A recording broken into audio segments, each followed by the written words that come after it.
Bonjour à tous mes chers, je m'appelle Dr Sophie et depuis plus de 15 ans en tant qu'urologue, je discute avec des hommes qui viennent à mon cabinet avec une question très difficile. Docteur, que se passera-t-il si on m'enlève la prostate? Dans leurs yeux, je vois souvent de la peur. Pas seulement la peur de l'opération, mais aussi celle de ne plus être les mêmes après l'intervention, de perdre leur virilité, leur intimité avec leur femme, le contrôle de leur propre corps et une vie normale. Et c'est précisément pour cela que je veux vous raconter aujourd'hui l'histoire de M. Roberto. À 68 ans, il a reçu un diagnostic: cancer de la prostate. Il était convaincu que c'était la fin de ses jours tranquilles. Il craignait de ne plus pouvoir profiter de sa famille, de ses voyages, ni de l'intimité avec la femme qu'il aime. Pourtant, aujourd'hui, 5 ans après l'opération, Roberto joue avec ses petits-enfants, se promène avec sa femme, voyage, et dit qu'il a reçu une seconde chance de la vie. Oui, certaines choses sont différentes après l'intervention, oui, le corps change, mais cela ne signifie pas que la vie s'arrête. C'est pourquoi, avant de laisser la peur prendre le contrôle sur vous, restez avec moi jusqu'à la fin. Je vais vous expliquer simplement et sincèrement ce qui se passe réellement après l'ablation de la prostate, à quoi vous pouvez vous attendre et pourquoi de nombreux hommes continuent de vivre pleinement après cette opération. Personne n'enlève la prostate sans raison. Le plus souvent, la décision d'opérer survient lorsque les médecins détectent un cancer de la prostate ou lorsque la prostate augmente tellement de volume que l'homme ne peut plus uriner normalement, se réveille plusieurs fois par nuit, ressent de la douleur, une pression et une anxiété croissante. Et ici, je dois dire quelque chose de très important. Beaucoup d'hommes consultent un médecin trop tard, non pas parce qu'ils n'avaient pas de symptômes, mais parce qu'ils avaient honte. Ils avaient honte de l'examen, de la discussion, du mot même « prostate ». Pourtant, un seul examen court peut sauver une vie. M. Roberto a lui aussi repoussé sa visite pendant longtemps. Il se disait « c'est probablement l'âge, c'est normal, ça passera ». Mais ce n'est pas passé. Ce n'est que lorsque les symptômes ont commencé à gêner sa vie quotidienne qu'il est allé chez le médecin et a entendu le diagnostic que tout homme redoute. C'est pourquoi je vous le dis sincèrement. Si vous avez plus de 50 ans, n'attendez pas que votre corps commence à crier. Faites-vous examiner régulièrement. Et si vous avez des antécédents de cancer de la prostate dans votre famille, commencez encore plus tôt, vers 40-45 ans. Ce n'est pas un signe de faiblesse, c'est un signe de responsabilité envers soi-même et envers les personnes qui vous aiment. Passons maintenant à ce qui intéresse le plus chaque patient, ce qui change réellement après l'ablation de la prostate. Il y a 3 choses que vous devez savoir avant de laisser la peur écrire son propre scénario. Nous devons parler est l'éjaculation sèche. Je sais que pour beaucoup d'hommes, cela semble très inquiétant, car l'idée surgit immédiatement. Est-ce que cela signifie que je ne ressentirai plus jamais de plaisir normalement? Calmez-vous. Après l'ablation de la prostate, lors de l'orgasme, le sperme n'apparaît généralement pas, car c'est précisément la prostate qui produit une grande partie du liquide séminal. Lorsqu'elle n'est plus là, ce liquide ne peut plus être produit comme avant, mais le plus important est que le plaisir sexuel ne doit pas disparaître. Un homme peut toujours avoir un orgasme, peut toujours ressentir de la proximité, peut toujours profiter de la relation avec sa partenaire. Ce qui change principalement, c'est que l'orgasme ne se termine pas par une éjaculation visible. Parfois, au lieu de sortir, le sperme reflue vers la vessie et est ensuite expulsé avec l'urine. C'est ce qu'on appelle l'éjaculation rétrograde. Ce n'est pas dangereux, cela n'empoisonne pas l'organisme, cela ne signifie pas que quelque chose ne va pas chez vous. C'est simplement une nouvelle situation à laquelle il faut s'habituer. Je me souviens de M. Javier qui, après l'opération, est venu me voir très honteux. Il avait peur de regarder sa femme dans les yeux, car il pensait avoir cessé d'être un vrai homme pour elle. Je les ai invités tous les deux à discuter et j'ai expliqué calmement que son corps avait changé, mais que ses sentiments, son besoin de proximité et sa capacité à ressentir du plaisir n'avaient pas disparu. Aujourd'hui, ils disent que cette conversation sincère a sauvé la paix dans leur couple. C'est pourquoi, si une telle opération vous attend, ne vous enfermez pas dans le silence. Dites à votre partenaire ce qui va changer.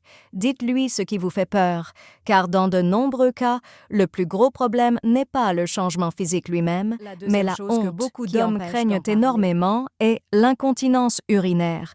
Et je comprends cette peur, car pour un homme adulte, la simple idée de ne pas pouvoir contrôler sa vessie peut être humiliante. Mais vous devez savoir une chose, dans la plupart des cas, c'est un problème transitoire et non une condamnation à vie. La prostate est située près de l'urètre, c'est pourquoi lorsqu'elle est retirée, les muscles responsables de la continence urinaire peuvent être affaiblis pendant un certain temps. Dans les premières semaines après l'opération, des fuites peuvent apparaître, surtout lorsque vous toussez, éternuez, riez ou vous levez soudainement d'une chaise. Une protection ou des sous-vêtements absorbants spéciaux peuvent être nécessaires. Et je sais que cela ne semble pas agréable, mais je veux que vous voyiez cela différemment. C'est une étape du retour à la santé, pas une perte de dignité.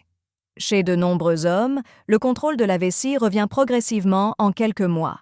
Certains remarquent une grande amélioration après 3 mois, d'autres ont besoin de 6, 9 ou 12 mois. Le plus important est de ne pas rester inactif et d'attendre les bras croisés.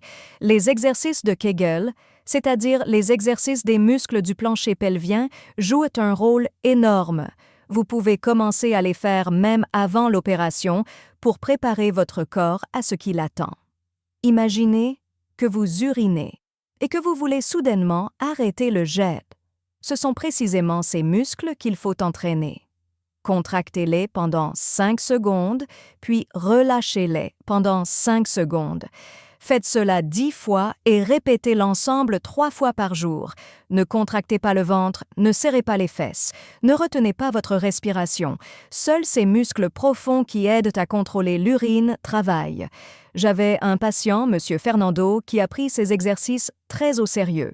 Il a commencé avant même l'opération et n'a pas lâché un seul jour après l'intervention. Au début, il a aussi eu des moments de doute. Il disait « Docteur, je ne sens rien. Je pense que je fais ça pour rien. » Mais il a continué, et c'est grâce à cette patience qu'après quelques mois, il a retrouvé le contrôle de sa vessie plus rapidement que beaucoup d'autres patients. C'est pourquoi retenez bien. Après l'opération de la prostate, votre corps a besoin de temps, mais il a aussi besoin de votre coopération. N'ayez pas honte des protections, ne vous mettez pas en colère contre vous-même, ne pensez pas que vous êtes moins viril. La virilité ne consiste pas à ne jamais avoir de problème, la virilité consiste à avoir le courage de les résoudre. La troisième chose dont il faut parler ouvertement, ce sont les troubles de l'érection. Pour beaucoup d'hommes, c'est le sujet le plus difficile, car il touche non seulement le corps, mais aussi l'estime de soi. Les patients me demandent souvent à voix basse « Docteur, pourrais-je encore être proche de ma femme après l'opération ?» Et je réponds toujours honnêtement « Cela peut être plus difficile, cela peut demander du temps et un traitement, mais cela ne signifie pas que tout s'arrête. Les nerfs responsables de l'érection se trouvent très près de la prostate. Pendant l'opération, le médecin doit agir avec précision, car d'un côté, il faut enlever le tissu malade et de l'autre, si possible, épargner ces nerfs délicats. Aujourd'hui, les techniques chirurgicales modernes, y compris les opérations avec préservation des nerfs, donnent à de nombreux hommes une bien plus grande chance de retrouver leur fonction sexuelle qu'auparavant. Mais il faut se rappeler que chaque organisme est différent. L'âge, la santé cardiaque, le diabète, l'état de l'érection avant l'opération et l'étendue de l'intervention ont une importance. Le plus important est cependant de ne pas abandonner après les premières tentatives infructueuses. Il existe des médicaments qui aident de nombreux patients, par exemple le sildenafil ou le tadalafil. Il existe aussi des injections spéciales, des pompes à vide et, dans les cas plus difficiles, des prothèses péniennes. Je sais que pour certains hommes, cela semble embarrassant, mais la médecine dispose vraiment aujourd'hui de nombreux moyens pour aider à retrouver l'intimité. Je me souviens de M. Miguel, qui avait 72 ans. Avant l'opération, il disait qu'à son âge, la vie sexuelle n'avait plus d'importance. Mais après l'intervention, quand il a compris que la proximité avec sa femme lui manquait, il est venu et a dit « Docteur, je pense que j'ai fait semblant trop vite que cela ne m'intéressait pas. Nous avons commencé le traitement. Tout n'est pas revenu tout de suite et tout n'était pas exactement comme avant, mais lui et sa femme ont retrouvé la tendresse, la paix et la joie d'être ensemble. C'est pourquoi je veux que vous reteniez. La rééducation sexuelle après une opération de la prostate est un processus. Parfois, cela dure quelques mois, parfois 1 an ou plus. Il faut de la patience, de la discussion avec la partenaire et du courage pour demander de l'aide au médecin. Le silence ne fait qu'approfondir la peur, et la véritable proximité ne repose pas uniquement sur une érection parfaite. Elle repose sur la confiance, la tendresse et la volonté de traverser le changement ensemble. Maintenant, je dois aborder un sujet que je vois de plus en plus souvent et qui m'inquiète vraiment. Il s'agit des soi-disant cures naturelles, des mélanges miracles, des vitamines, du magnésium, du bicarbonate de soude, des herbes et de divers conseils d'Internet qui promettent que le cancer de la prostate disparaîtra sans traitement. Je veux dire cela très prudemment, mais clairement. Une alimentation saine, des suppléments, de l'exercice et des produits naturels peuvent soutenir l'organisme, mais ils ne peuvent pas remplacer le traitement d'un cancer confirmé par biopsie.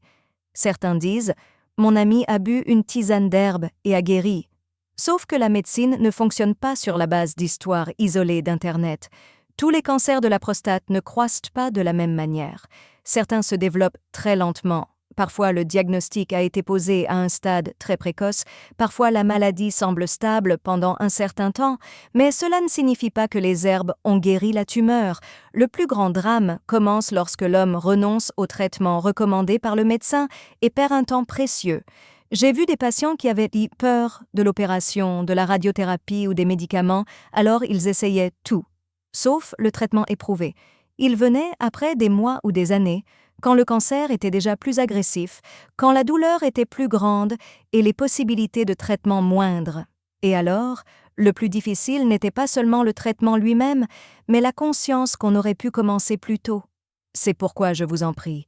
Vous pouvez manger sainement, vous pouvez consommer des tomates riches en lycopène, des poissons avec des oméga-3, des légumes, des fruits, des noix, vous pouvez vous promener, faire de l'exercice, surveiller votre poids et renforcer votre immunité.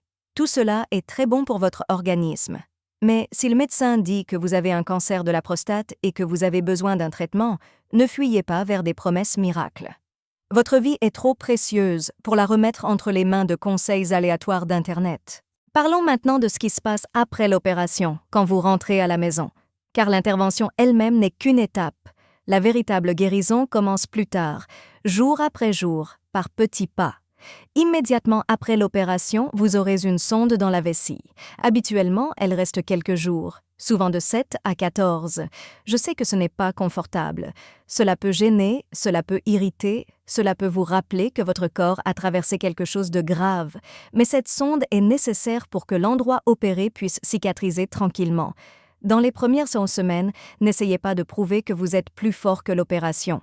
Reposez-vous, mais ne restez pas allongé toute la journée sans bouger. Les courtes promenades sont l'un des meilleurs moyens de retrouver la forme. Commencez par 10 ou 15 minutes plusieurs fois par jour. Vous n'avez pas besoin d'aller loin tout de suite. L'important est que le corps bouge, que le sang circule et que vous retrouviez lentement confiance en vous-même. La marche aide à prévenir les caillots, améliore la circulation et, très souvent, améliore aussi le moral. Pendant les premières semaines, évitez de porter des objets lourds, les efforts intenses, les exercices vigoureux, de pousser aux toilettes et les rapports sexuels. Ce n'est pas le moment de se presser. Votre corps n'a pas besoin de pression, mais de patience. Mangez léger et raisonnablement. Légumes, fruits, produits céréaliers complets, viande maigre, poisson. Les fibres sont très importantes car la constipation peut forcer à pousser, ce qui n'est pas bon après l'opération. Buvez de l'eau pendant la journée, mais limitez les liquides 2 heures avant de dormir pour ne pas vous lever trop souvent la nuit. Et n'oubliez pas les exercices de Kegel. Même si au début il vous semble que rien ne change, n'abandonnez pas. Les effets ne viennent pas toujours immédiatement. C'est un peu comme planter un arbre. Un jour, vous arrosez et vous ne voyez rien, le deuxième jour non plus. Mais si vous le faites régulièrement, avec le temps apparaît une force qui n'était pas là auparavant. Il en va de même pour vos muscles du plancher pelvien. La régularité sera votre plus grande alliée. Si cette histoire a changé votre regard sur les défis de la santé masculine et l'importance de prendre soin de soi, n'hésitez pas à vous abonner et à aimer notre chaîne. Nous déterrons ici les vérités médicales que beaucoup préfèrent ignorer. Cultivez votre avenir et votre santé. Le prochain trésor de connaissances s'ouvrira bientôt.